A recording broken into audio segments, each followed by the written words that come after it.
board games, miniatures, and the smell, paint, and glue. You are in the right place. Welcome to Boardgasm.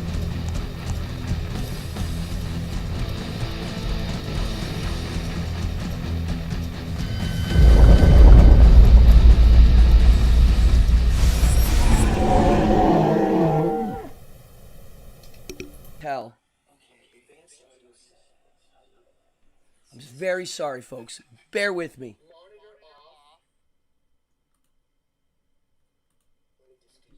Test 1. Let me know if this is better. Okay. Yes, I think it is. This is very hard for me to tell. Yeah, I think I fixed it. Hallelujah. Wow, okay. Woo, I was so nervous. What's up? Cardone here. I got a crazy show. Let me turn this off. You have no idea how much stuff I want to show you. Come on in, come on in. I hope we get some game people in here. Sean Auberg from Goblinko is in the house, and I'm going to talk a lot about that today. So if you're a Dungeon Degenerates Goblinko fan, I have loads of information for you. Hold on a second. Oh my God. I got flustered because of the sound. I'm going to talk today about these games. Dungeon Degenerates, Shadows of Brimstone, Necro Molds. I'm going to talk about battle systems scenery.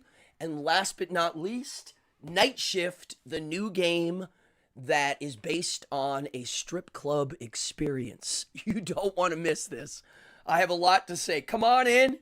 A mere man living his fullest life. Yes. Hey, what's up, a mere man living his full life?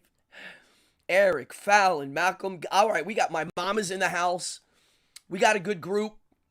If you are into board games, this is a very niche show for board games, I would say, because I do all the games that aren't necessarily made by major distributors. You know, I like the underground homebrew type of games, but the ones that I've been playing for years, I've really attached to some of these, and we're going to talk about them today. What's new? Anybody play any wacky games? Come on in. Yes, so I'm going to talk right about that right now, Sean.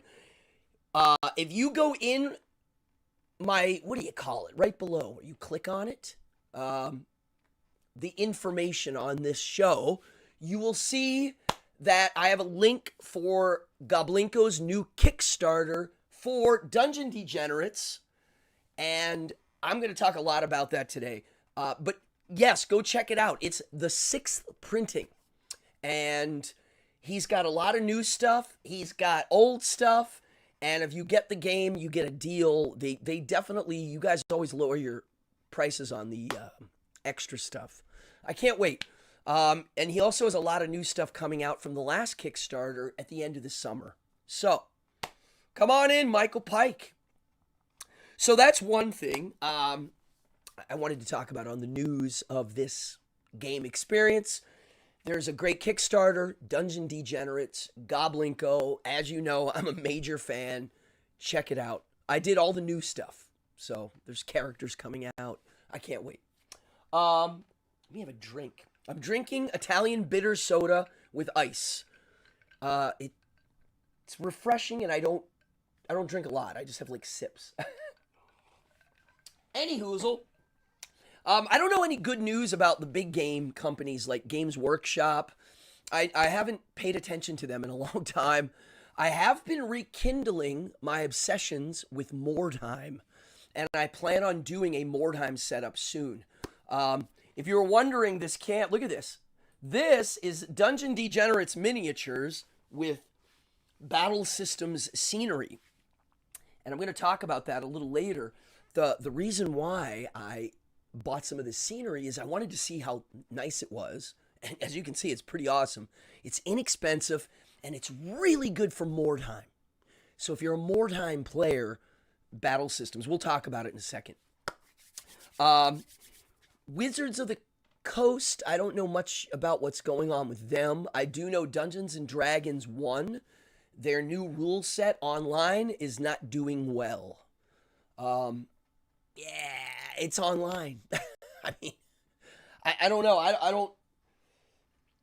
know what they were doing. They're trying to get money. They're just trying to squeeze the stone.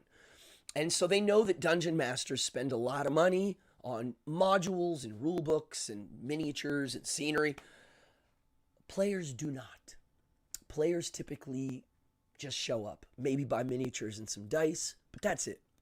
So how do you squeeze them? Well, you put everything online and you make people pay for with a subscription, just like the backseat air conditioning in a Tesla.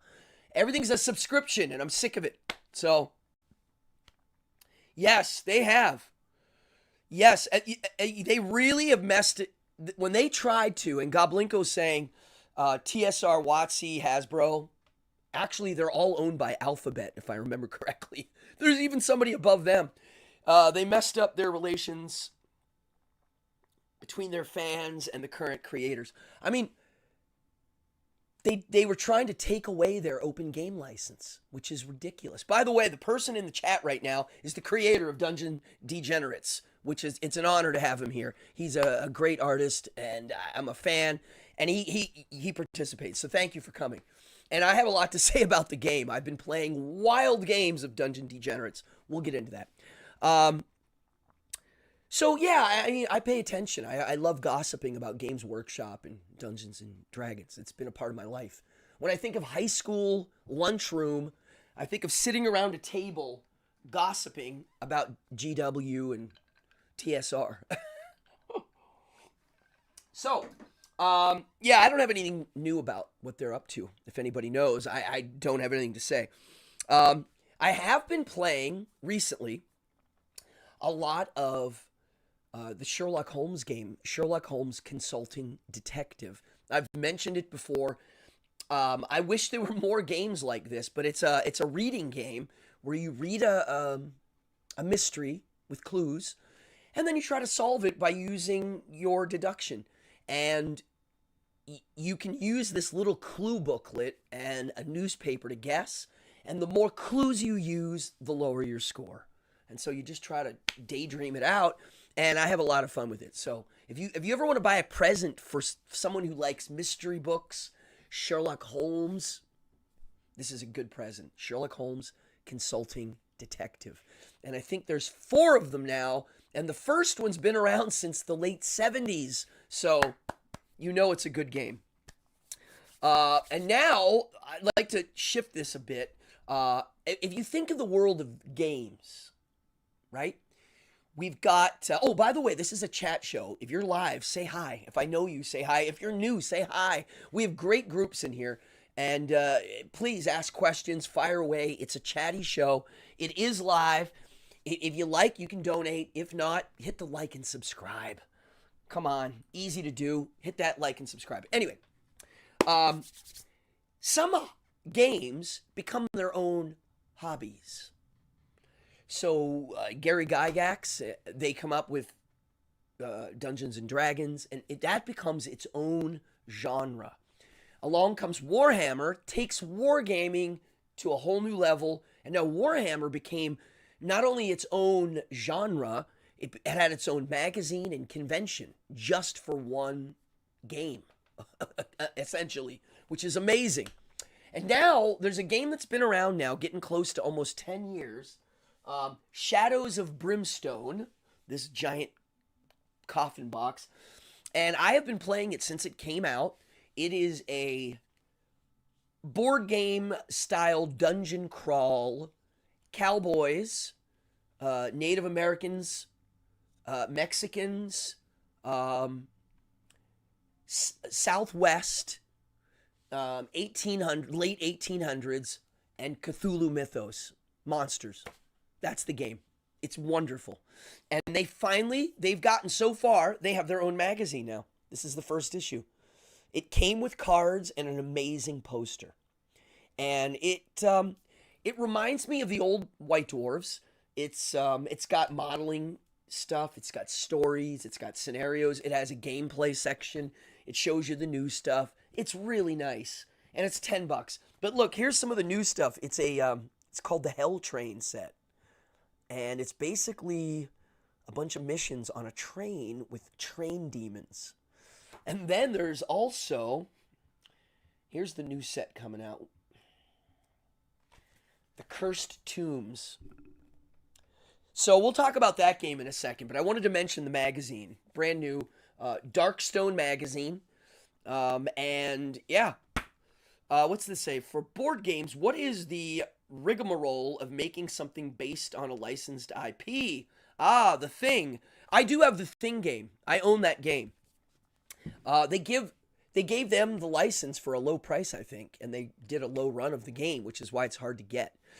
Believe it or not, Cthulhu is now public domain, hence its popularity. But this game doesn't call it that. It looks very similar sometimes to H.P. Lovecraft mythos. But honestly, where it's different, if we want to get really nerdy, is H.P. Lovecraft. People don't always realize this. He was one of the first guys to base his mythos off of non-spiritual creatures, meaning his ghosts and demons and monsters weren't from a supernatural realm. They were from the natural realm. They were just ancient and beyond our understanding. They were matter. H.P. Lovecraft was an atomist and a atheist, and so he wrote his mythology from that mindset, which is kind of interesting. So his IP is open game. Sherlock Holmes is open game. Conan's coming. That's coming. So it's interesting.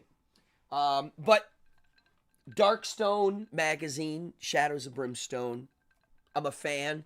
The game is vast. I'll talk about it a little later. Now, let me get into some nitty gritty. Okay, I have a lot to show you. We're gonna actually do a mini unboxing of the game about strippers. If you're watching this, I have a lot to say about the stripper board game, the strip club board game, and the world of strip clubs because I've been around them for so long.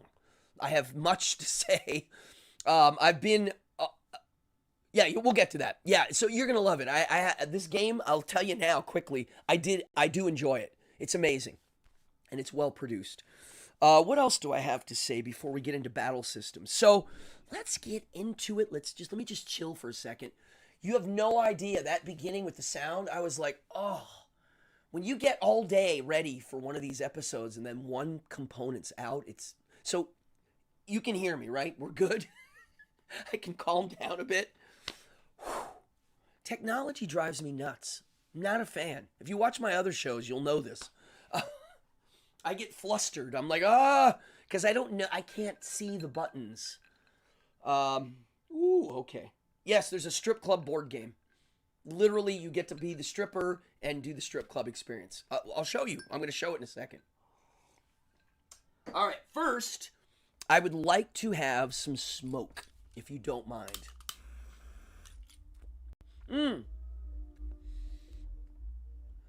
Anybody ever see Bride of Frankenstein? Yes? Fire bad? Smoke good?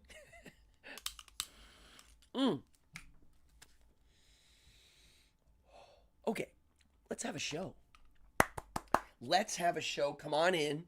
Get cozy. Ah, yes, Goblinko. Brimstone you will like. It's fun. I'm going to get into it a little later. Out of the board games, it's me and my daughter have played it a lot, and I'll explain why, but I'm going to do a whole episode on it eventually. So first, let's talk about scenery. If you watch my show, Putting on the Ritz. Oh, I love it. Good one. Putting on the Ritz. All right. If you watch my show, you know I love scenery. If you follow my Boardgasm page on Instagram, I love three-dimensional scenery. I love painting it. I like building from scratch scenery. But I do like model kits. And as you know, scenery's expensive right now. The Old Games Workshop plastic houses are hundreds of dollars for like one house. I think the Wizard Tower that I have is worth like $300-400. I mean, just shocking. And so, you know, unless you're going to build it from scratch, which I do occasionally, there's not many options until I found, by God, this stuff. I saw it in the in the magazines or on the internets, and I thought, it looks cool. And it's modular and it's paper. It's paper. These things are paper. They're here's the roof of one. They're cardboard, and they're slotted pieces, and they're really. So I ordered some because I was curious. I wanted more time scenery, so I could really cover a table with it. I like it when it looks realistic, and I didn't even put trees on this one. If I had trees, it's even crazier. I love realistic miniature scenery. I love skirmish gaming. And so I got a couple of these kits, and my God, I love them. First of all, you can put together a house in 20 minutes. I love building model kits, and yes, punching out. So here's the village kit. Battle Systems Fantasy Village. Look at the picture on the front, right? It's pretty like, what the heck? And when you get it, all you're getting are these little plastic clips that look like this. That's it. And sheets that look like this. And you punch them out. Occasionally you have to glue, but usually you don't even need glue. And let me show you there's furniture. Look at this book. Here's a book for the bookshelf. I don't know if you're going to be able to see this. I'm going to open the book. Look. My God. Okay, so look at this. I'm going to lift the roof off. So this is a 2-story building. The top story has stuff in it, but look. There's bookshelves and little beds and a little office and chairs, and it's so well made. This is the lake house, and this is a little cottage. This one has furniture too. They're functional. They have steps. They're modular. They have rivers. There's a little boat with oars. I mean, I am very impressed, and the best part is the price. The Fantasy Village, I think, was like $40, and you get the whole village. It's unheard of. Now, if you fall on this, it's going to get smashed. Okay, it's delicate. You can't crush it. If I was going to store this, I'm going to store these out. Like, I'll put them on a shelf with miniatures so it looks cool. If you were going to store it in a box, you would have to get a box that you can kind of drop them in and put a lid on. But I'm just being honest, for affordability and how realistic they look, I'm very impressed. I built this just to be a little bit of a scene for Dungeon Degenerates, the fishoid, the fishy confectioner, and the river pirate lady. This would be Gutfish Ford, one of the swamp areas. Yeah, so highly recommend it. If you want scenery for a table, look at this kit. This one's a sewer system. Like a dungeon, a sewer dungeon. Folks, for skirmish gaming, yes, highly recommend it. So, now let's talk a little bit about Shadows of Brimstone. Give it a second. I'm gonna do Nightshift. I'm gonna unbox it. You're gonna freak out, and then I'm gonna do Dungeon Degenerates. So, Nadine Rich resin. Ooh, I don't know how you would do that, coating these in resin. I don't know how you would do that. They're like the roofs are kind of flexible and fitted, and it would be very weird to make these dipped in hard resin, or I don't think it would work.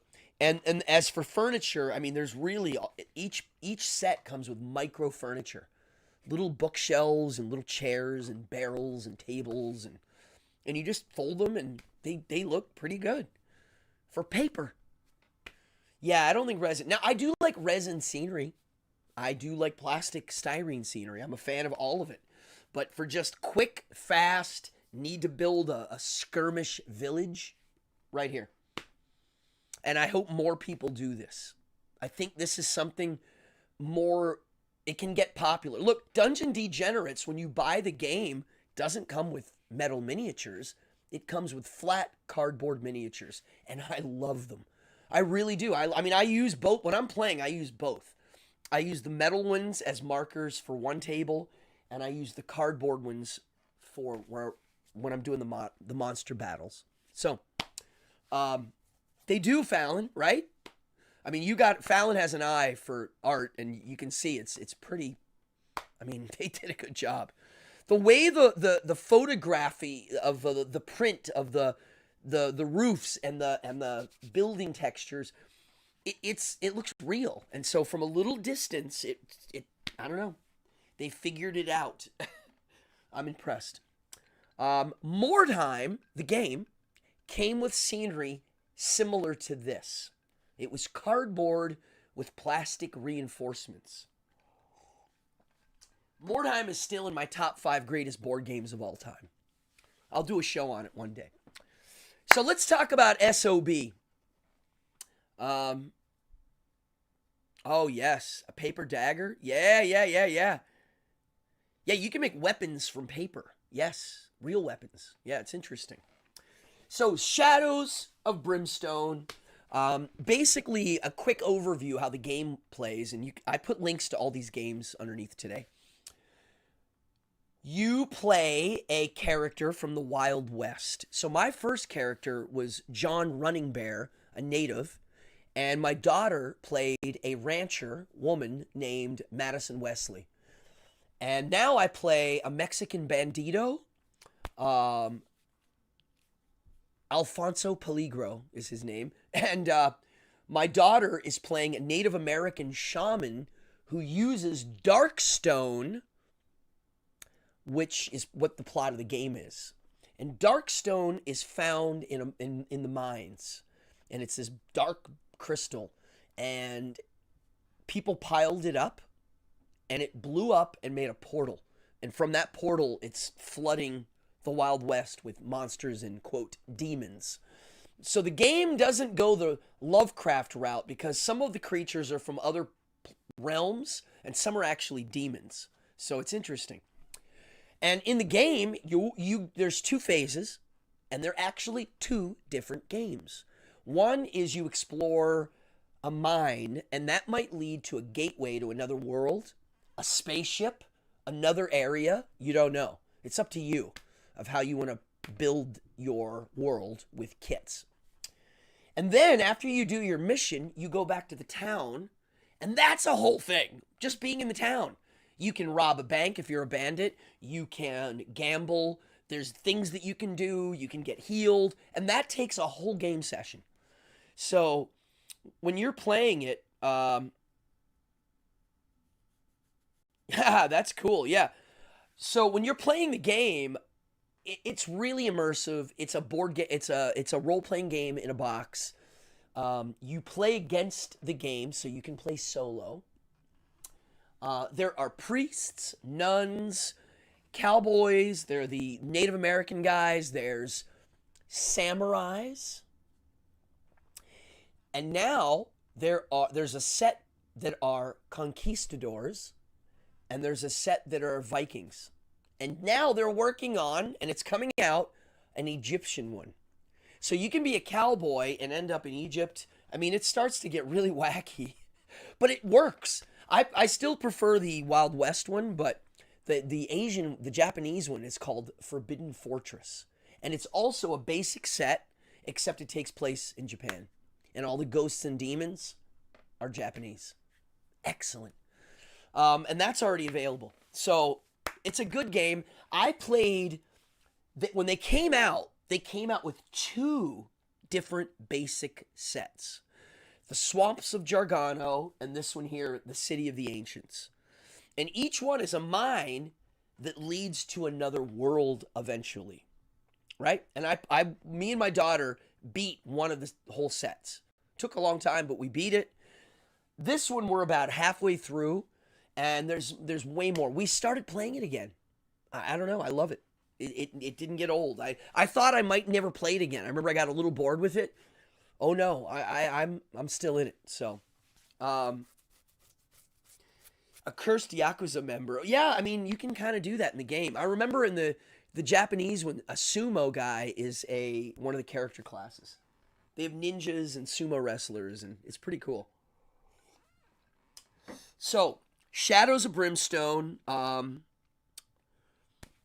I think it's like, it's not going to go anywhere. If you go to Gen Con, their booth is massive, and it's all scenery. And I mean full on Wild West villages in scenery format, and they're playing. Yeah. When you play the town, when you're just in the town, you pick which towns you want to go to, and then you randomly build them with buildings. And when you go through and go shopping, sometimes people show up and rob you. Sometimes you get accused of a crime. Sometimes you're the one committing the crime. It's a really tripped out little game, and you really start to feel the Wild West experience. So, bravo, Flying Frog Productions. They started with A Last Night on Earth. Great game. Then they made A Touch of Evil. Excellent game. Then they made, I think, Shadows of Brimstone. And now this hasn't gone anywhere. And those other games are still popular. Oh, Fortune and Glory is the other one. It's like an Indiana Jones pulp game. All of those games have a huge following. I personally, my two favorites are Touch of Evil and this. So, bravo. Thank you very much for being excellent. And it's two twin brothers that do the company. So, all right, let's talk about Necro Molds. I'm going to shift this around a bit. Shadows of Brimstone. Oh, here's Necro Molds. Okay, so you've seen me talk about this. I've done episodes on this. I wanted to bring it up again because I have been playing this a lot. And I've noticed a new trend. Right now, it's a game trend I've noticed. One of them are games that use a small... What's up, Ashworth? Games that use a small setup. So Warhammer days, you have the 6 foot by 4 foot table. It's kind of a pain in the ass. Now everybody's doing these skirmish games on little tables with a bunch of scenery, and it just being compact in general. Basically like this here, this size that I have here in front of me, and yeah, Goblinko.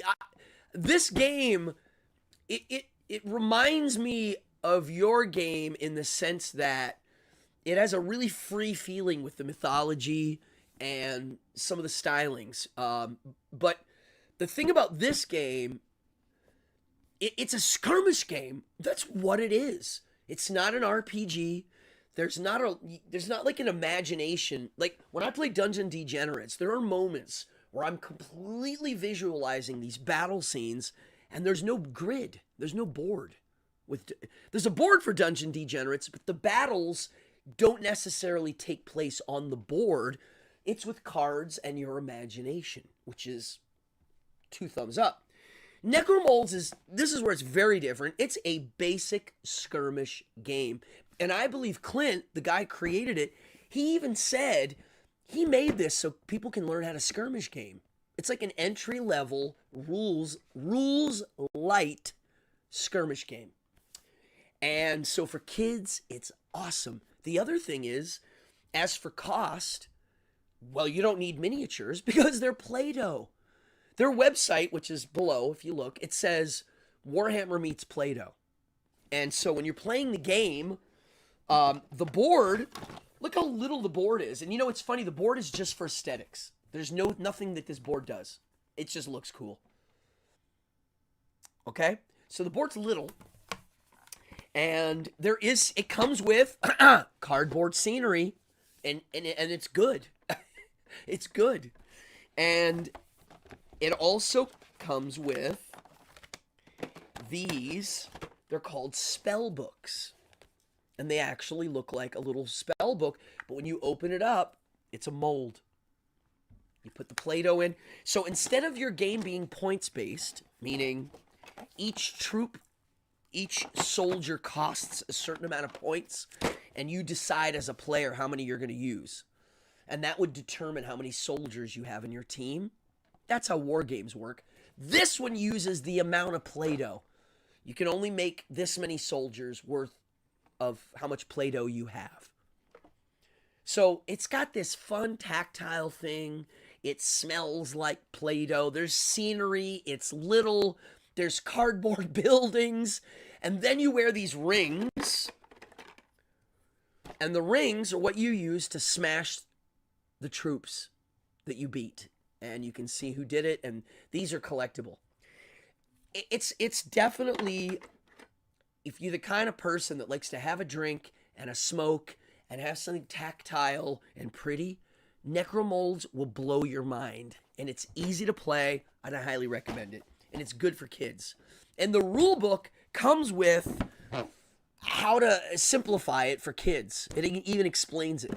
You know, here's the simple one, here's the more advanced one. I've been playing the more advanced one with the expansion, which is Champions. And to me, that's where the game goes from a fun little goofy skirmish game to a tactile, a really good game. Because when you have the champions, the goal is to kill their main guy. So you can do it quick if you are good, you know? And so, good game. Necro Molds. Clint Bohati, I believe is his name. I'm just pulling that out of my head. It's so funny, when he was doing this game, when it finally got released, I got the second round of this. I didn't get the first round.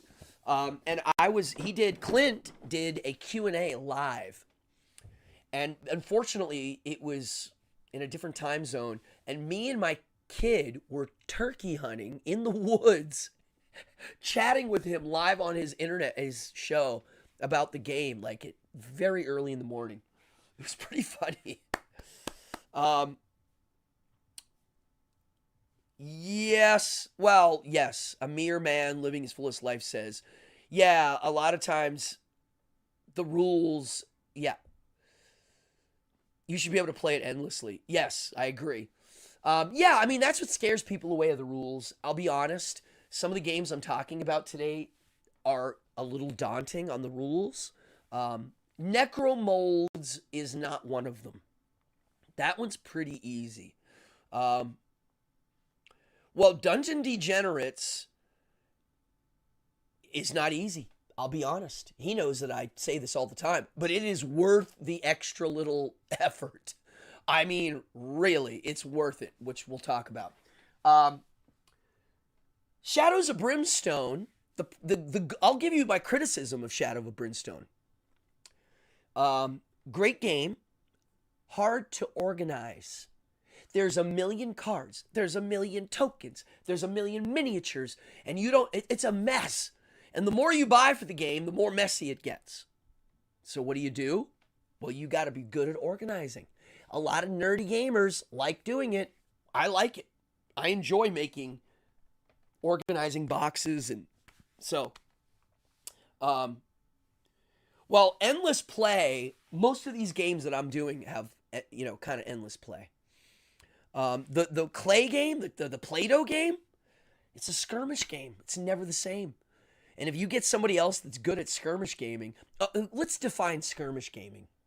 Let's define all three. You have role-playing, where you play a character, and you don't even have a board, and you just kind of talk about what's going on and roll dice, right? Sometimes people use a board, but it's still not a board game. They just use it so you can see. Then you've got board games, skirmish games, and war games. Skirmish games and war games use a table with scenery and no grid. They're not really gridded out. You have to measure with a ruler, and you have to look and see. It's real. And a skirmish game means a small number of soldiers. 5, 10, maybe 15. Just a small number, and they're spaced out, and it's a gang versus gang small battle. That's a skirmish game. A war game is an army versus an army, and they're usually in blocks of troops. So a skirmish game is a really good entry-level game to wargaming. Goblinko, it's because I wanted to do an RPG, but my game designer came back with a board game. Oh, wow. We're going to talk about that today. Folks, I have a lot to say about Dungeon Degenerates in a minute. The game is going to be doing some new stuff, and he's talking about it now. You do start off in the dungeon. Yes. So, let's move to the one that everybody's curious about. And let's talk about, let's talk about strip clubs, shall we? If there's kids watching and parents, we're going to be talking about strip clubs. So, sorry. I need to move. I'm going to move this. I'm going to do a shift. I'm going to move this scenery, and I'm going to bring out Nightshift. In the meantime, I'm going to play the trailer to a movie that I kickstarted as, you know, just a little donation a while ago, and it's done. And it's an art film. It's a stop-motion art project, and I love it. I'm going to show you the trailer, and then I'm just going to do a quick little switch over.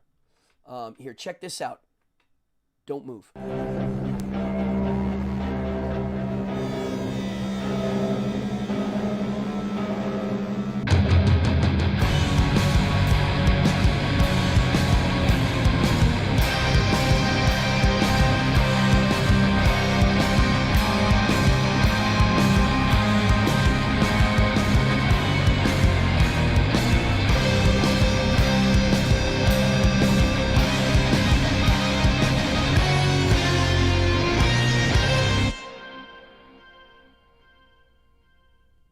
Wow. All right. So, if you like that, I actually put the link to the film below. Go check it out. It's really wacky, and you'll enjoy it. All right. So Skinner, yeah, you know who this guy is. It's done. You watch the movie. There's some cool stuff in it. I liked it. So let's talk about Nightshift. Now, when I heard that there was a strip club board game coming out, of course, I'm like, I collect board games. And if they're weird, I want it. And I might never play it, but I'll still collect it. And when I bought Dungeon Degenerates, Sean, watching, I see you out there watching, I honestly predicted the game was not going to be good, but the art was worth buying the game. I remember watching it and being like, the game, whatever. That art is, however, amazing. But I was wrong. The game is amazing. So I was going to do this with Nightshift. I thought the art looked good. It looked like the person doing it. The lady's art name is Exotic Cancer. And she's famous for really funny, very feminist art, strip club humor.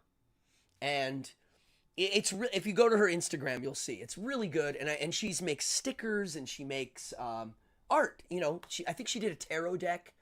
And here we go, board game. So I'm guessing Exotic Cancer must have some game nerd tendency, because why would you do this?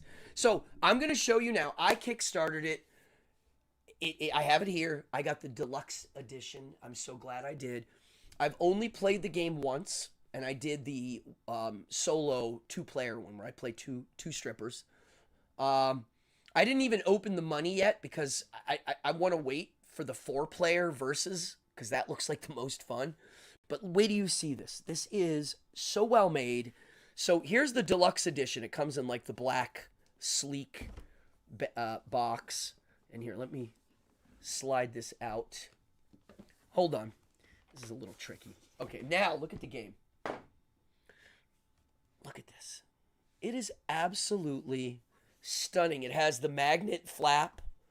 And by golly, it is... Here's the inside. I'm going to click open the other camera for a second. This, I'm going to hold it up so you can actually see the full thing. It is velvet on the inside. It's pink velvet. It's a pink, fluffy velvet, okay? And, oh, here we have more D&D, Dungeon Degenerate fans. And not only is it velvet pink, look, I'm going to open this up. So here's the rule book. It came with stickers, because I got the deluxe, and it came with like an art book. And here's a little example of some of the art. And here's the different strippers that you get to play. Look. These are their favorite customers. Okay, so, I mean, really, here's the rule book. Here's the thank you note for doing the Kickstarter, which is really cute because it looks like it's a handwritten. Here's the strip club, which we'll get. And my God, folks, look at this. the plastic insert. Again, black velvet, a money tray that's removable, so you can have this out on the table. Wooden tokens, champagne, shots. Here's the turn wheel that's got a magnetic dial. Here's the miniatures, which I'm going to hold up to the other camera. And here are the cards. And folks, I'm going to be honest, it's so well made. The edges of the cards have that glitter where they glow. They have that rainbow glow. It comes with a rainbow glow dice and some other special D10. And all of the chips, the attributes and the drinks are made of wood. And, you know, it's got nice Monopoly money. I'm going to hold up some of the strippers. Let's change cameras. The miniatures, I cannot wait to paint. Okay, they're really good. The scale's a little bigger. So, how does the game play, and what are my thoughts on the theme and what it is? Before I get to the gameplay, because I'll be honest, I love it. I have a blast. I can't wait to play it again. Fat stacks. So here's my story of strip club experiences and my thoughts on it. And I don't think I've ever done this on any of my shows. So I think you're going to like this. I'm actually not a fan of going to strip clubs, although I've worked in them for my almost 30 years now. I've been to lots of strip clubs for various reasons, but I've never gone to a strip club like, hi, let's go. And I'll explain why. Now, I've lived and dated for many years a stripper and a few other. I've dated some strippers. Okay. I've dated some burlesque dancers. I've been working in a burlesque club, which is very different than a strip club, but for almost 30 years. And I've done my magic in a format in actual strip clubs many times. The other thing is, and this is where it gets wacky, when I moved to New York, I worked at Squeezebox, which was at Don Hills. I was a go-go boy for the gay boys. I did it. So I've been on the pole, shaking my booty. I've done it. I've had money thrown at me. I know what it is. So I have thoughts on it. Now, here's why I don't like strip clubs. I love the show. I love the dancing. I love the aesthetics, but I've never liked the side hustle, the drink, you know, they want a drink bot and the thing and the, I'm going to be flirty with you and then we're going to do the lap dance and the VIP. All of that to me is a foreign language. It does nothing. And I've done deep research on what that is. If you've ever been to Japan, have you ever been to a piano bar? It's a strip club without stripping. It's you go in, and the hostesses, they're there to fluff the man's ego a bit. And so when I was young and people would go to strip clubs and I would walk in and people were immediately friendly, I realized that the experience that a good stripper is able to offer is, I call it a fake dating experience. Meaning, guys like to, you know, they want to go to the bar and be flirty. But it doesn't always work. It's the protocol's off, especially today. You can't say anything, right? It's a different world. And even in the old days, some people aren't good at it. But if you go to the strip club, you get this feeling that someone's there to be nice to you and they're a little flirty and then there's a little sexy time. That whole experience to me, I get it. I have lots of friends that love it. I have lots of female friends that do it for a living. I've been around it, not for me. Burlesque venues don't have that side experience. It's just a show. So those are my thoughts. What do we got here? I've been to one place called Shotgun Genies. It's a good name. Spearmint Rhino. Oh, okay. Yeah. I mean, so when I was in Toilet Boys and we would tour, we would go to strip clubs to try to recruit cheerleaders to be in our shows. We would do it all the time, and it was fun. It was kind of cool. I mean, so for me, strip clubs are I'm more from the business end of it. And, you know, when I dated strippers, I mean, I've heard every story from the inside, you know, after work every night. And you just hear them. And a lot of the burlesque dancers do work in actual strip clubs too. This game recreates very accurately that economy of how a strip club works. The board of this game, it's real, it's pretty accurate. And I've asked some other strippers and they've said, yeah, it's, you know, it's how it works. There's a little economy. And, you know, like for instance, the stage dance generates money. The lap dance generates money. There are customers that have finicky personalities. So the board is the strip club. There's the stage, the VIP room. And so, you know, you put out these customers face down and the strippers move around and interact with them. And if they think it might be a good customer, there's a few test your luck kind of games to see if you can get them to do a lap dance. And then you draw cards and it's really realistic. And then it's like your name gets called. You got to go on stage. If you miss your stage time, you get a fine. It's very accurate. I take the gentleman in Gentlemen's Club seriously. See, here's a serious, yeah, see, people love them. I have a lot of friends that for them, the strip club experience is just fun. I've never enjoyed it. I enjoy it from the business end, not the experience end. You know, if someone's being nice to me because I've got money, I've never been a fan of that from my end. Although I've been to strip clubs that have different protocol, like Jumbo's Clown Room in Los Angeles. That's like a burlesque / strip joint. Now the game does not get into the super X-rated stuff that might go down at certain strip clubs. It does not do that. Yes, that exists. Not always, but it definitely does. That's not in here. That's the part that's not, which is great. You don't need that in here. This one is the basics of the how do you interact with people. And in the game, like if you get a loyal customer, they only fans you. So that's like extra income. And the game is all about who can make the most money. You know, it's just like who's making money. And I've never played it where it's 4 strippers versus each other. That looks, and I've heard from Exotic Cancer, because I messaged them about that I was going to do this, that I haven't tried that yet. And even they said that that's their favorite, the 4 people version. Highly recommend it. I don't know how hard this game is to get now. It's going to be collectible no matter what. It's already successful. I've been reading, all the reviews are pretty darn good. The only bad review said it's too much of a simulation than a strategy game.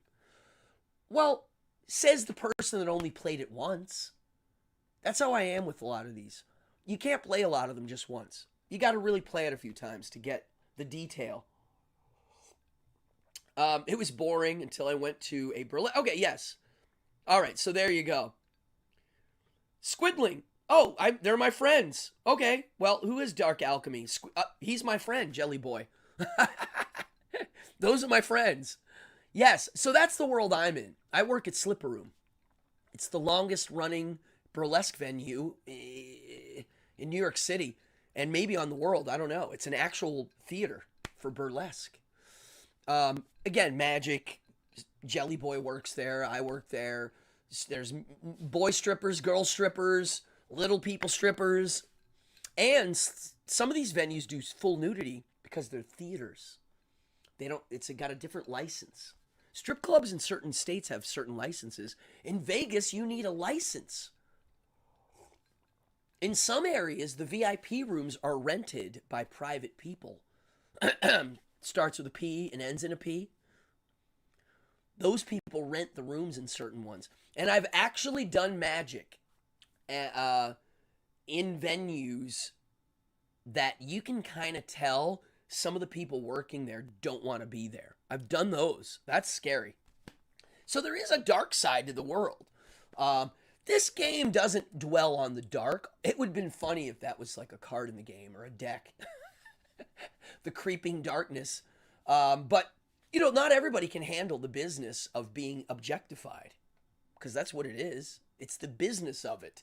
It's using this thing that happens, you could say a carnality to our nature, and it turns it into a form of entertainment that's, you know, interactive and encompassing. And so this game really, it does it. It's bravo. I mean, this to me is more fun than going to a real strip club. I'll be quite honest, because I don't know. It's fun to watch the economy. There's these weird customers in the game. When I was playing it, one of the customers it's like she's a lesbian, the customer, and it's like her first time exploring, you know, other women. So she goes to a strip club. That was the customer card. There's the creepy customer cards. There's the cheapskate guy, the rich guy. They're all in there. There's a girl that I've known for 30 years. She's one of the most well-known burlesquers.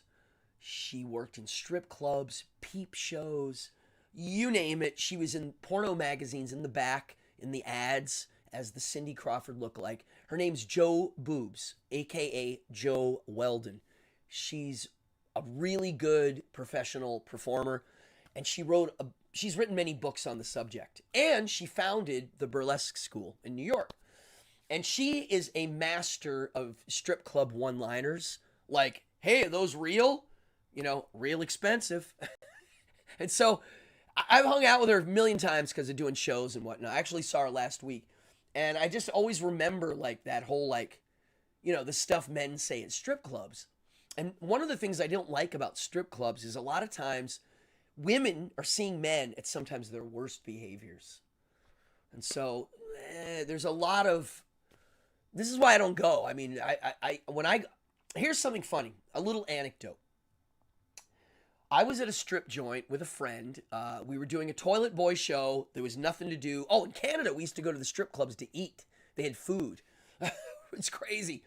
And we went into a strip joint, and there was nobody there. And there was a girl and like one guy and maybe one other person. And, you know, we were tipping the dancer. And every time we tipped the dancer, the guy got mad. And when I noticed that's right there why I don't like strip clubs. He was jealous that we were tipping his favorite dancer. And just that dynamic, it's just like, what? It's like she's lying to him that she likes him, and he's lying to her, and it's this weird fantasy that I'm like, what is going on here? She's a performer. I'm just tipping her. But this guy was like, in his mind, he was dating her. It was weird. Monopoly, but yes, it is. That's a good way to look at it. It's R-rated Monopoly. I'm a fan of the game. I'm going to put this back, and then let's talk about Dungeon Degenerates. Let me put this here. Dungeon Degenerates, I'm going to move on the table the main board for the game. And I have it set up here. I just got to reach over and slowly set it down. And I'll turn the camera on. It looks like this. Boop. Now, if you're wondering what all this stuff is on the board, well, I have taken the board, because I'm a nerd, I started taking the areas and sculpting them. Like, for instance, this is the Tunnel of Terror, a three-dimensional sculpt. And I just made these. And I just did it to decorate the board because I'm obsessed with this game. If you are new to this channel, as you know, this is my favorite board game of all time. Every time I play it, I'm like, wow, the possibilities are endless. And it really does create a role-playing game in my mind. And I usually play it alone. I'm not kidding you. I recently did a session with two other players that jumped in. Oh, here we go. Here we go. Dungeon Degenerates 2 months ago. And I can't get enough. I'm telling you. Oh, here we go. We got some obsessed people. Party on. Come on in. All right, now I'm getting juiced to talk about this game. I like this game so much better than all the others. It's ridiculous. Partly, Sean Auberg, who's in the chat right now, your fluff is really good.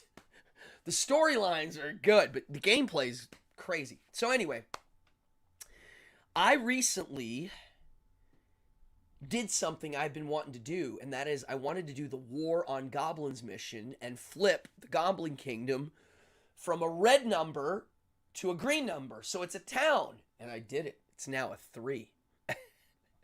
So, and I established a base at Gutfish Ford, and I'm playing 2 characters. The beefy barbarian, Franz Powers, and Hans Guile is the mercenary alchemist, aka Hans and Franz. And they're a little team of kind of like a drug dealer and a bodyguard. And the game is you get out of jail because you're a degenerate and you do what you want. It's an open sandbox board game.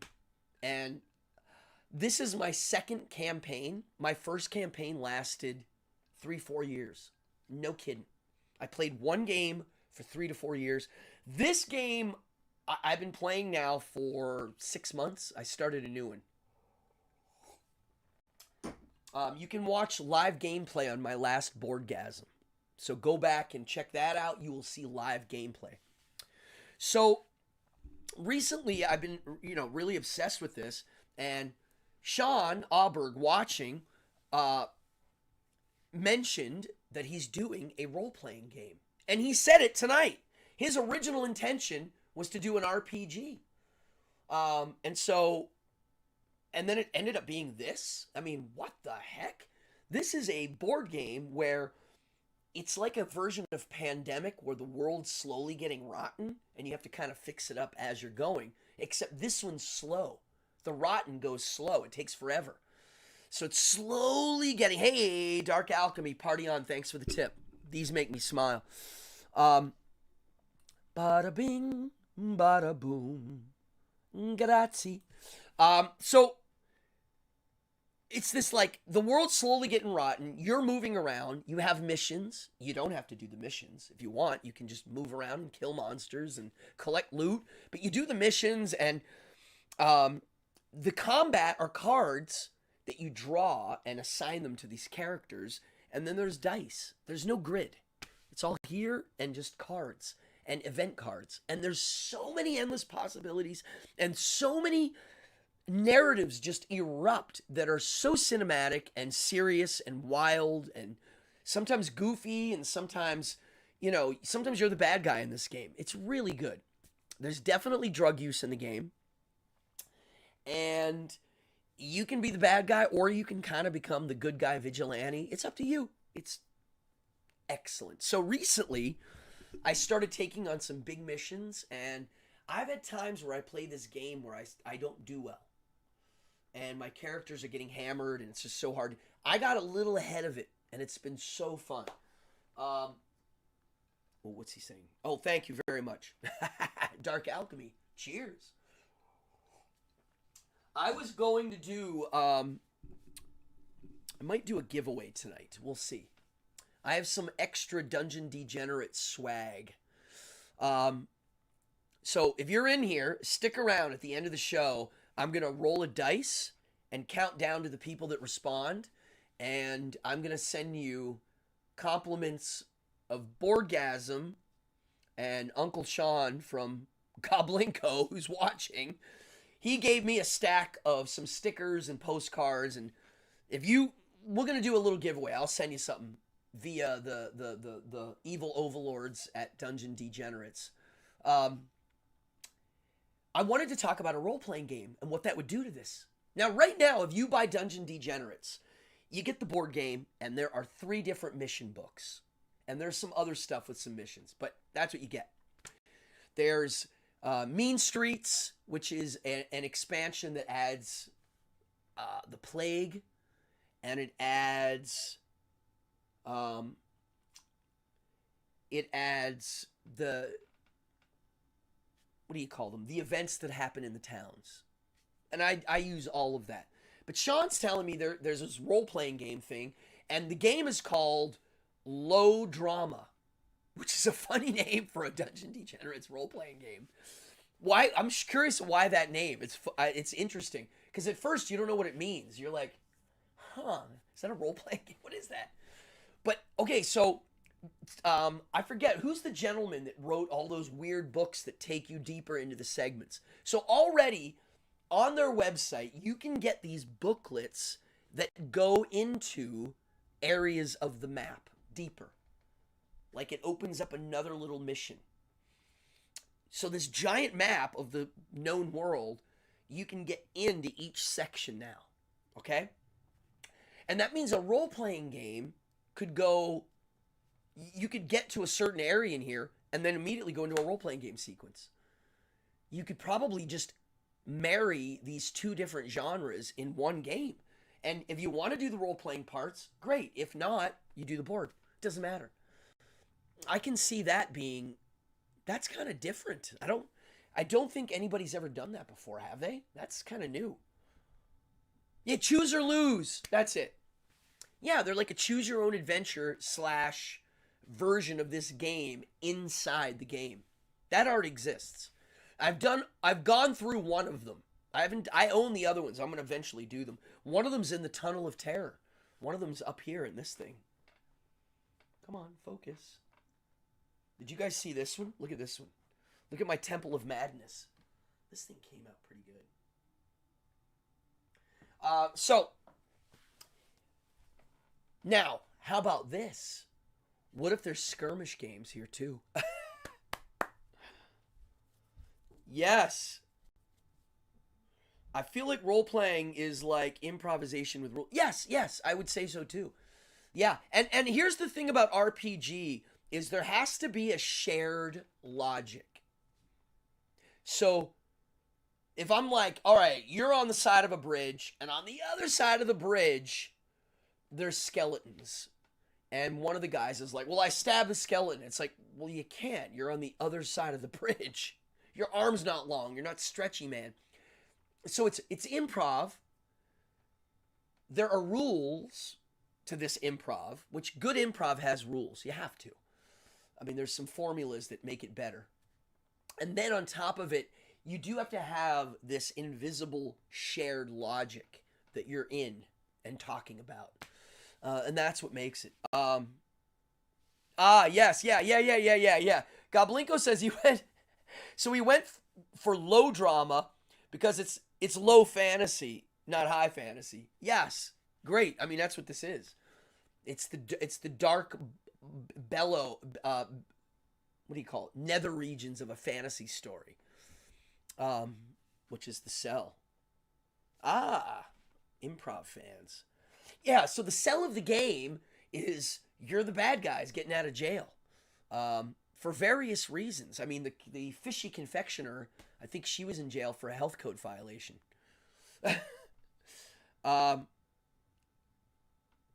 Here we go, Miss Guy. Curious of Miss Guy's snappy improvs. Miss Guy's the lead singer of Toilet Boys. Irony, my first job offer in New York City, before I even baked at the bagel store, was I got hired to be the bathroom attendant at Jekyll and Hyde Club. You know, the guy that hands you a paper towel? And the first night was a training night, which you don't need, but that's what they do. And I was taking the subway downtown to Jekyll and Hyde Club in the Village. And on the way there, I decided not to go. I was like, I'm not going to be a bathroom attendant. I didn't even call them. I just went home. And then a year later, I was in the Toilet Boys, the band. So, irony on the name. So I wanted to mention, so Sean Goblinko has right now on Kickstarter this game in its 6th printing. So please go check it out. Get the game. The rules are not easy. I'll be honest with you. When I played this game, I was like, oh my God, this is a lot to remember. But if you go through it slowly, it becomes easier. And the fact that it's got a lot of rules, it means there's so many options. And you get a sandbox feeling. You feel like, wow, there's a rule to go here and do this and do that. And if you want to fight these guys or not, there's a way to do it. And when I'm playing Dungeon Degenerates, most of the time, I'm not running turns. I call it turn running. Like, I'll run a couple turns tonight, because that's all you do. You run a turn and stop. You could run 2 turns and stop. A few nights ago, I ran like 6 turns. I couldn't stop. I was so addicted. So basically, most of the time, I'm not running turns. I'm trying to figure out what skills I want to learn, the characters.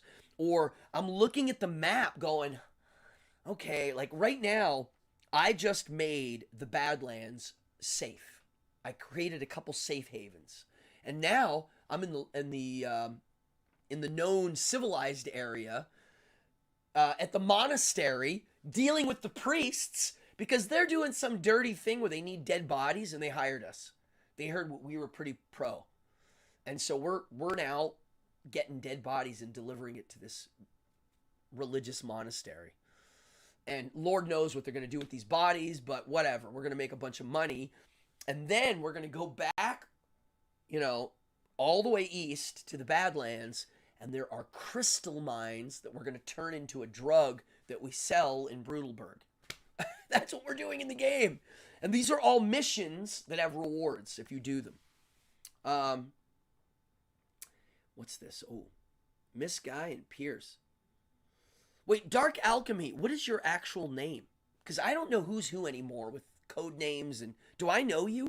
Because you said you were at the Joe Coleman show. And I'm trying to remember who you were. That was a wild night, was it not? So a week or 2 ago, I got to do magic. I was hired to do magic at Joe Coleman's art show in Lower Manhattan at Deitch Gallery. Excellent. Core mechanic is simple. Yes. Yeah, exactly. The core mechanic is move, draw a card. That's bad. That's Dungeon Degenerates. You may 1 turn's for moving, and there's a few options, and the other turn is you draw a card and deal with it. That's it. That's the whole game. Everything else, in that little thing, there's a million things that can happen, and that's why this game is. It's a version of crystal meth in the game called Scratch. And my characters make it. He's an alchemist, and he knows how to make drugs and bombs and all poisons and all sorts of stuff. We poisoned the well at the Goblin Kingdom to get all the goblins out. And then when we flipped it to a town, the town event we drew was a dragon. Like a dragon came out of the basement. And we didn't kill it. We threw food and made the dragon go away. And because of that, we got cool stuff. The Bog Conjurer. So the Bog Conjurer is, I believe, the very first character I ran. I didn't run him long. He died. But he's the first one. I'll do him again. You have no idea how many characters there are in this game, and they're all interesting. They're all really weird and interesting.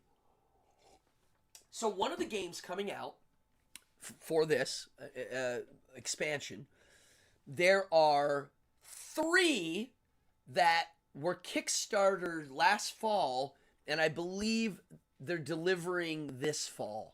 Right, Sean? Like that September, October. And there are 3. One of them, I forget what one of them is. One of them is like a bunch of new missions. Oh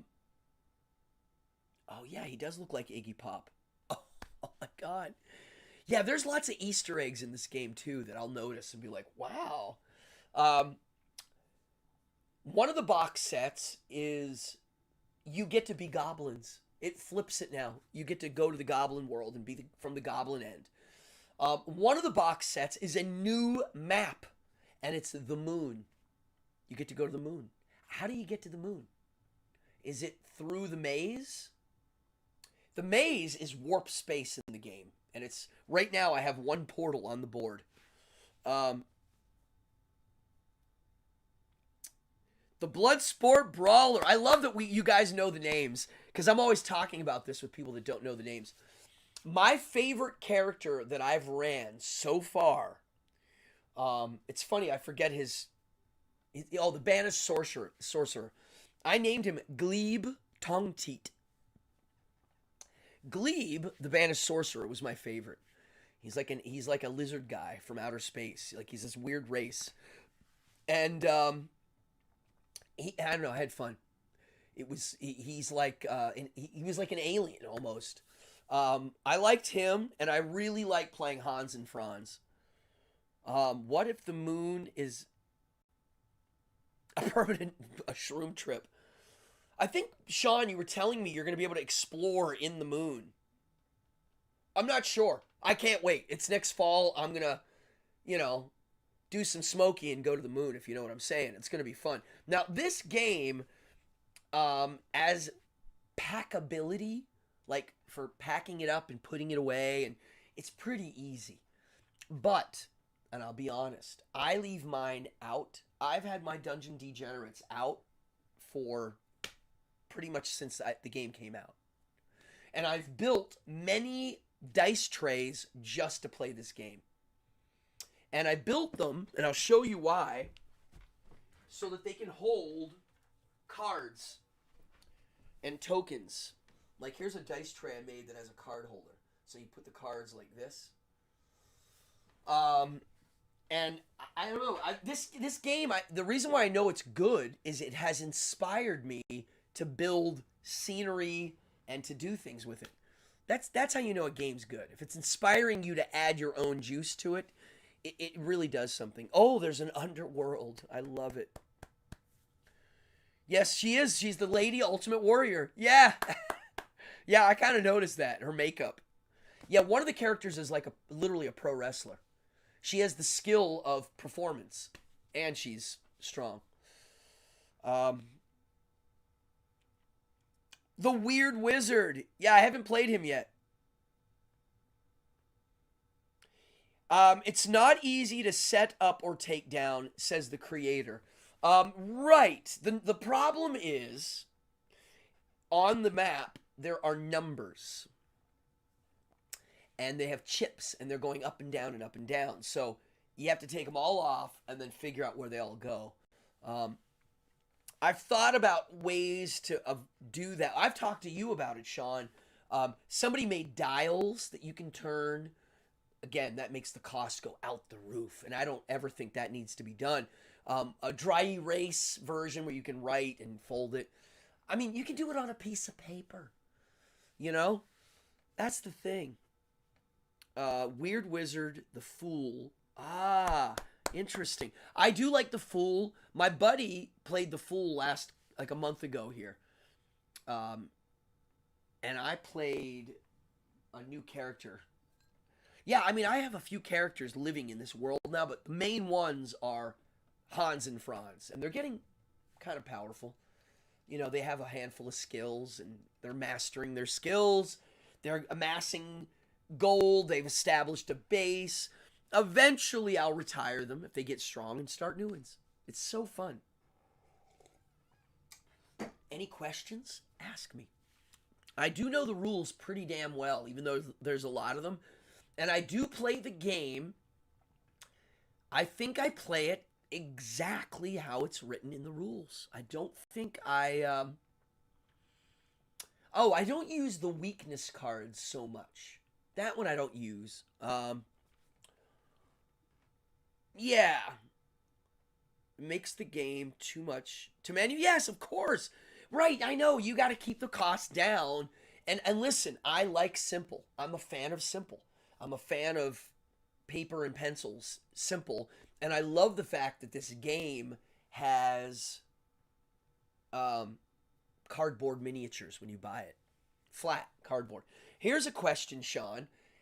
If you ever did a skirmish game or something a little more like that, scenery. Cardboard scenery. I mean, tonight I did 2 games that use it, and I don't know what it is, but it's so low tech that it has its own charm now. I think it's getting popular. People like paper scenery. I mean, I like it. I think it's. I never thought I would say that, because I do like painting. I'm a painter. I love miniatures and scenery, but paper scenery, there's something to it. I was imagining a cardboard version of like the Ghost Gate, and you're like, oh my god, the head comes open. Yeah, I don't know. I'm curious. It's a big lift to start. It's compelling. Yes. Yes, yes, yes, yes. Interesting. Fallon mentioned something. You do need to kind of practice the turns so you know. Um, I there are some like cheat sheets people have made, but the cheat sheet that comes in the game, where is it? I have one here. It's pretty easy. You just got to remember the main thing is move, danger, right?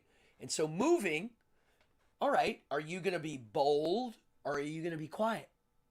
So before you move anywhere or not, if you're going to stay, you can stay. But if you're going to move or not, you got to either be bold or like we're hiding.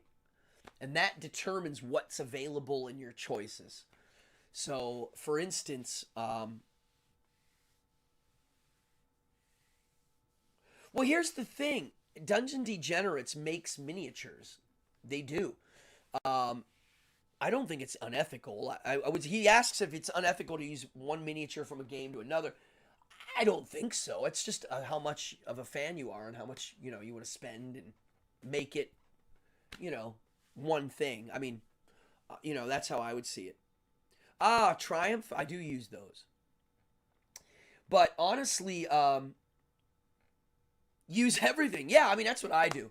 I mix and match. I'm a fan of the DIY versions. And to me, the games that are successful encourage it.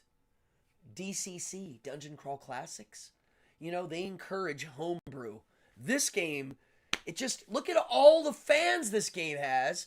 If you go to Board Game Geek and look at all the things, the player aids and the, things like I'm building my own scenery, this game has inspired people to go their own routes and do their own homebrew of the game. The rules, there are a few videos on how to play the game. People have done them. I've done one. There's one on here that's me kind of going over the rules. The hard part of the game, there's a few things that happen infrequently, like the Hand of Doom showing up. All right, well, the game has an excellent index. That little index in the main rule book is good. And so you just got to take your time. I would say, oh,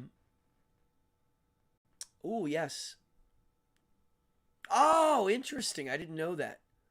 Idols of Torment. I gotta look that up. Yes. You played On the Run over and over until you got the flow. Yeah. And what do you think now, Ashworth? Do you have it down? Do you need to consult the rules? I really don't need to look up the rules anymore. Oh, I do recommend on Board Game Geek, someone made a list of all the monster abilities because there's a lot now. And so when I'm playing, I just have it. I look. I've memorized 90% of them. But for the little percent I don't, I just look it up. Because some of the monster abilities affect the group, some affect the person. Depends. So yeah, you move, and then you draw the danger card, and that danger card has all the information for the whole turn. It tells you what area of the board gets worse. Every turn it gets worse, one area. It tells you if your space, if you're going to encounter anything, whether it be an event or monsters or both. And that's the game. That's it. When you're in a town, it's different than another space. A town has a green number. It means it's civilized. You're not going to get killed walking down the street. There's no monsters. There's bandits, but there's no monsters. 35 characters. You've played 7 of the 8. D&D, yeah, Dungeon Degenerates will never end. Dungeon D is, yeah, I've played now 7 characters. That's about what I've played. And I've seen, dude, I at one point was playing this with a campaign with 4 or 5 people. For years. Years and years and years. My daughter used to play it. She played the Alley Cat. I have a few neighbor friends that are game nerds, and they have a character in this campaign now. And I don't know. It never ends. I look at this board and I can't wait to see where else we can go. And I know Sean is putting together a team of people that are helping him now. It's him, and he's got an art guy and a rules guy, and even I'm helping doing some voiceovers and some public announcements and whatnots. I don't mind helping. I mean, it's an honor to help for this game in any way I can. It's too interesting. There's a plague right now on my board. There's definitely some plague stuff going on. There's an illness, but I have the alchemist, and he knows how to make some things. So it's never ending. I can't wait to see where it goes. I hope some of the people watching tonight will go check out the Kickstarter. I'm going to do a giveaway. Let's do this. First of all, I need a D20. I don't know how many people are in here. All right, there's 17 people live right now. I'm going to get out a D20. Let me get out something good. Come on. I have too many dice. Dungeon Degenerates only uses D6s in the craziest, awesomest dice mechanic I have ever seen. However, I do use D20s and stuff when playing Dungeon Degenerates to keep track of hit points on the monsters. So, all right, let's get out. I don't want to use these dice. Come on. Are you kidding me? I have all this dice, and none of it is accessible. Look at this D10. Steve Jackson made this for Munchkin. It's a turn. It's for 10. It's for keeping track of Munchkin levels, but my golly, you can roll it. It's 15 now. And Sean doesn't count. Well, no, here's how I'm going to do it. If you want to participate in this right now, you have to say something in the chat, and I haven't decided what I'm going to make it. Damn it, wait, I don't want any of these damn dice. Hold on. All right, these are Steve Jackson dice. Are you kidding me? I literally have thousands of dice right here, and I can't find a D20. How is that possible? Un momento, por favor. Oh, here we go. This is my master dice bag. All right, we're going to get a good D20 here. Not the D100. Oh, this is embarrassing. Here we go. All right, this is a big D20. Okay. All right, I love this. All right, now I need a dice tray. Don't tell me I can't find a dice tray. Oh, here's a good one. Okay, here we go. So, if you want to participate in the game right now and win a prize, I'm going to tell you now to write in the chat the word, put I'm a degenerate. If you put I'm a degenerate, whatever order they appear in, I'm going to roll the dice and count down in the chat. And that's how we're going to do it. So take it away. How many degenerates do we have in the house tonight? There are 15 people live. Not everybody's going to jump in. Yeah, Sean, you're not allowed. Although, I guess you can participate, Sean. And I won't send you any Dungeon Degenerate stuff. I'll send you something else. So if Sean wants to participate, he wins a different prize. Okay, here we go. Come on, bring it in. 2. I might switch the dice if not a lot of people switch in. Come on, let's see. What do we got? Gamer's Quest, Michael. I might throw in some extra stuff too. Some other wacky stuff. You never know. When I do my packages, you never know what you're getting. I have buttons, stickers. We'll see. I have these little envelopes that I like to fill and surprise people. So bring it on. All right, Goblinko's in here. Yeah. If you win, you're getting other stuff. I will send you a care package of some wacky stuff. Let's see. Bring it on. 1, 2, 3, 4, 5, 6, 7. I gotta wait because sometimes there's a crazy delay. In the meantime, whilst people are coming in. I kind of want to puff this roach and say to you, happy summer. I hope you're going to have a good summer. I'm going to try to do more of these. I've just been busy. My magic business goes like this. Sometimes I'm busy, sometimes I'm not. When I am not busy with my magic business, other stuff jumps into play. And so, Lord knows what I'm working on or what project I'm on. But come on, bring it in. I'm a degenerate or not. Let's see who's in here. I've been busy with a million little weird side projects. I live in a hustle world. I don't have a regular job. I hustle. It's very hard.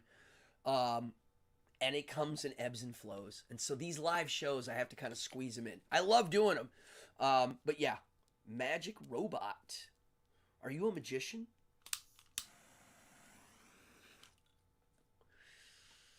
Who else is in here? Gerard. There's people in here I don't know. Thank you for coming in. I really appreciate new people coming in. Hit the like and subscribe, will ya?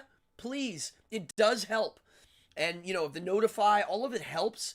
The donations are sick. Please. I'll never say no to that. But the like and subscribe, please. It makes a big difference. These channels don't like little shows like me. Certainly not.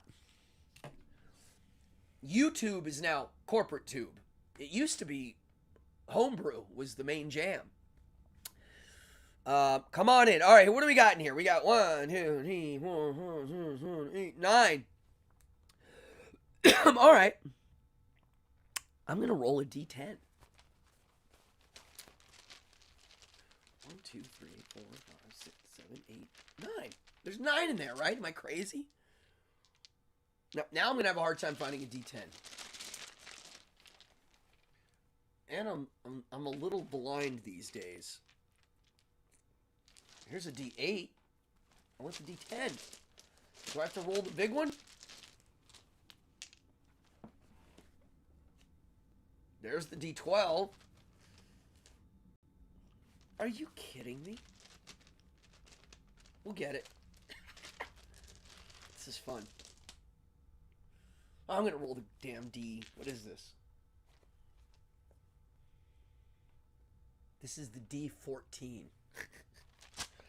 This is a dungeon. This is a Dungeon Crawl Classics thing. They use D14s, D16s, D30s. Okay.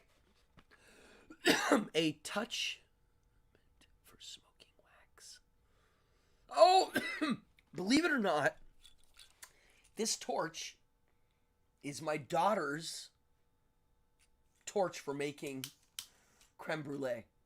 She's a baker at CIA. All right, here we go. I'm going to roll the dice and count down. There's 14 people in here. Anybody else? You're out. All right, here we go. I'm going to roll the dice. We have 1, 2, we have like 10. So if this gets too high, we're going to do it again. Here it goes.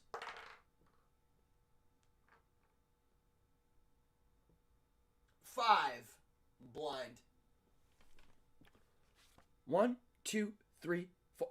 I believe Geraldo Jim. Where's my glasses? I'm blind as a bat.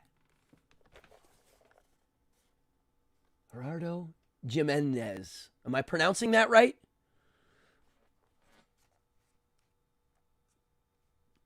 Gerardo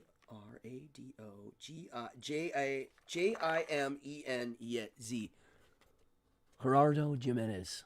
All right. You got it, brother. You won. Party on, Wayne. Where are you from? Where are you coming from? Nice to meet you. I can't see you. I can only see your... Where are you coming from?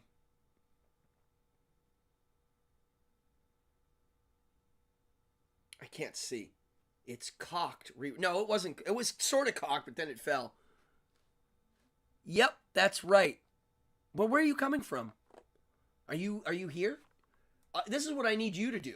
You need to go to Instagram, Cardone Magic, CARDONE MAGIC, Cardone Magic, and shoot me a message. Say, hey, bro, here's my address, and I'll send you a care package. All right, you're in Mexico City. I got a package coming to you. That's great. I've been to Mexico City. That's one of my favorite cities in the world. really lived in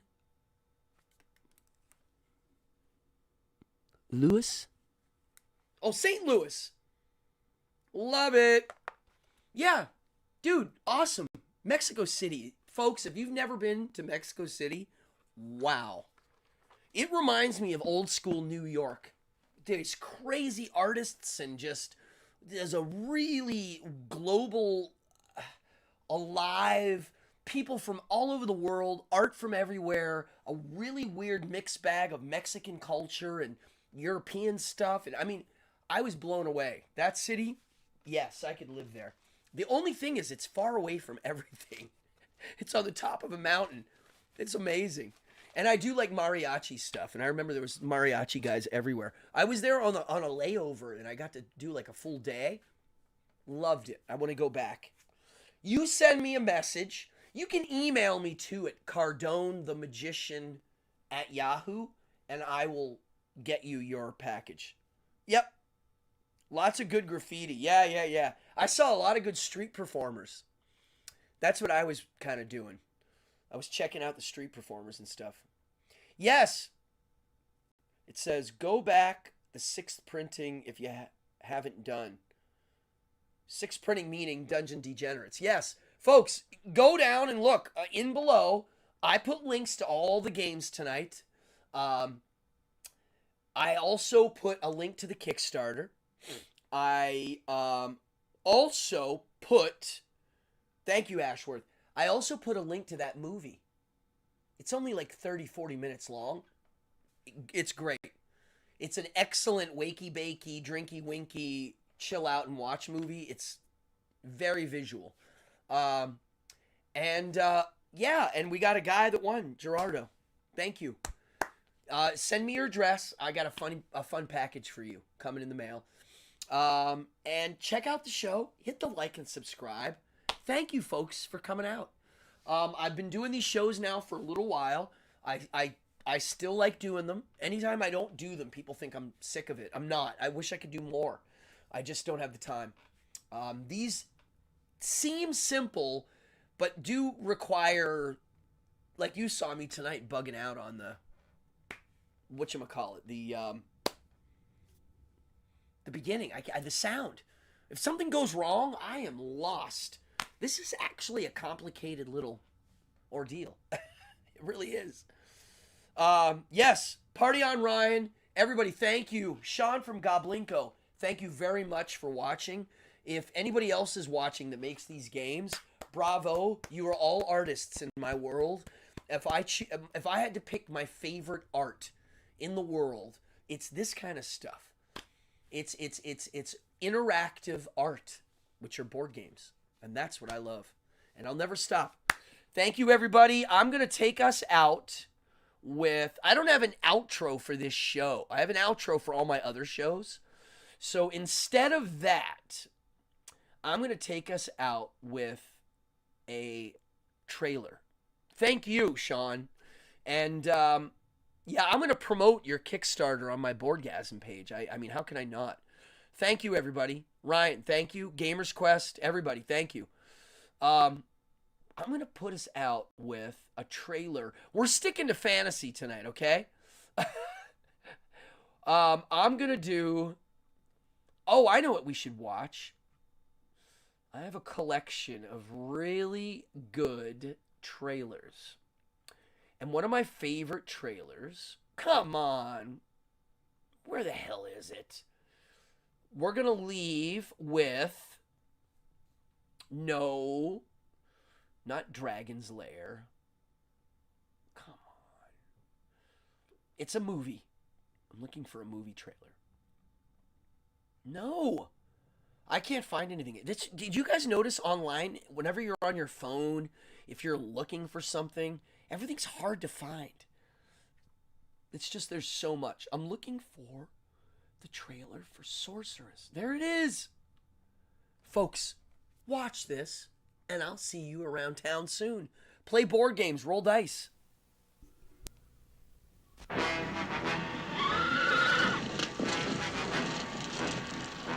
Out of an age undreamed of, An age of swords and sorcery. An age of demons, dragons, witches. Comes the adventure of a sorcerer sworn to conquer the world. And mighty, magical women warriors are given the power of sorcery and the fighting skills of the masters.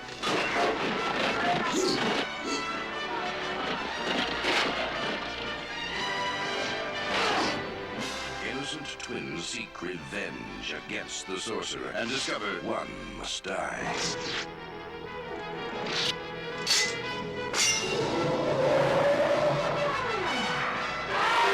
Evil magic and a battle to control the entire known world. Swords and sorcery. Sorceress.